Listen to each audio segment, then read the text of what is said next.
possibly. I mean, he hit that 3 ball into the rail. Yeah, just a little bit. He's hitting it at pocket speed, so the 4.5-inch pockets are taking it.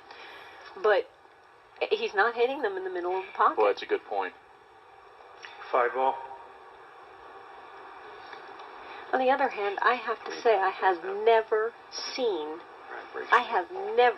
in my whole life of watching pool after the break, Mike, the shots that Mike is having to shoot after a break. Right, the breaks that he hasn't gotten. Well, you know, it reminds me of Tiger Woods playing in the British Open, the Open Championship. I think it was the second or third round when he hit like an 81 or 82. Everything went wrong. I mean, he was the greatest golfer probably of all time, and everything that could go wrong, every break that could go against Tiger that particular round went wrong. And it feels like the same thing with Mike Sigel. Every break that could go against him is going against him.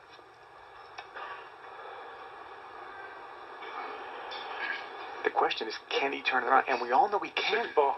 All he has to do is get the break back. Oh, and, okay. That was a huge break. Now, I'll explain this. He called the ball into the side pocket, missed the pocket that he called. The ball went in another pocket. That ball stays down. He wanted it in this pocket. He called it in this pocket, but it went in this pocket. Right, and so the ball stays down, 13. but it's a loss of shot. Now it's Mike is back at the table, and he gets a chance to shoot. 13 ball on the side. Mike is now the striped balls.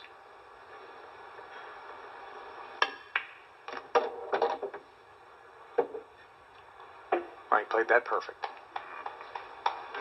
Nice stroke. Worth a clap. A clap, singular. He needs the audience to warm up. He needs to warm up, and he still has a chance. No, Mike is every bit the showman. No question, he feeds off the energy of a sold-out venue. Is Renee Sigel his wife? Poor Renee. It's worse on the spouses than it is on the players.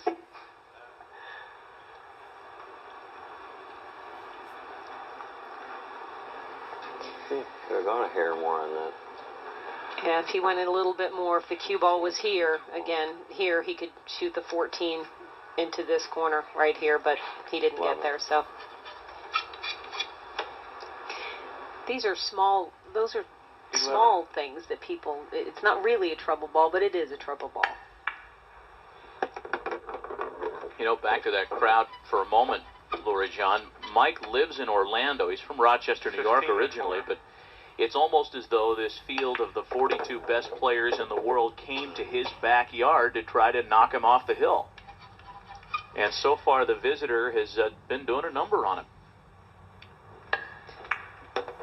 As long as Mike Sigel is at the table, I would never count him out.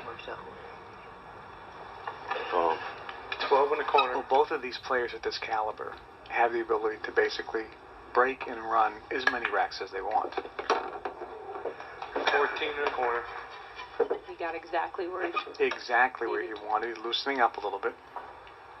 Keep in mind, his key is not only just making the ball, but moving the cue ball to give him a good, easy shot on the 8. So he's doing two things, moving that cue ball and making the ball.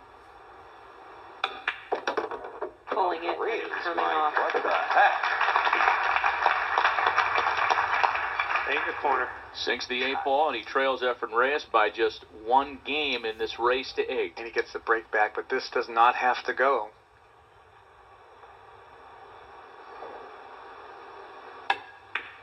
Four games for Sigel to 5 for Reyes.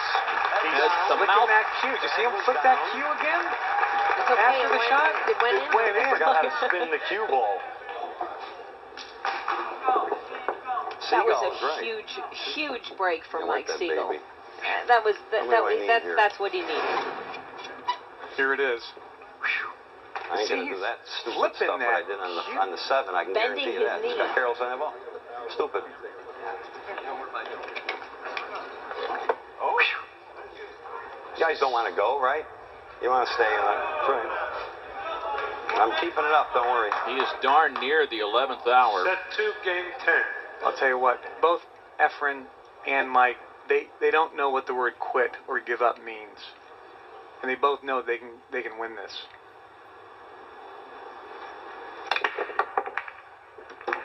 There we go. Don't put me on the rail. Don't put me on the rail. A couple of balls drop on the big break.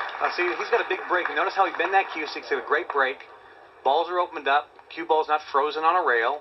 He actually has more than one shot now to choose from, Lori John. And the balls, there's no frozen balls together. So everything's fairly wide open. I'm going to go for solids. Well, all the balls are wide open. The only balls that he has to worry about are these down here. That would be his only trouble balls. So, what he's doing is he's looking where every ball can go.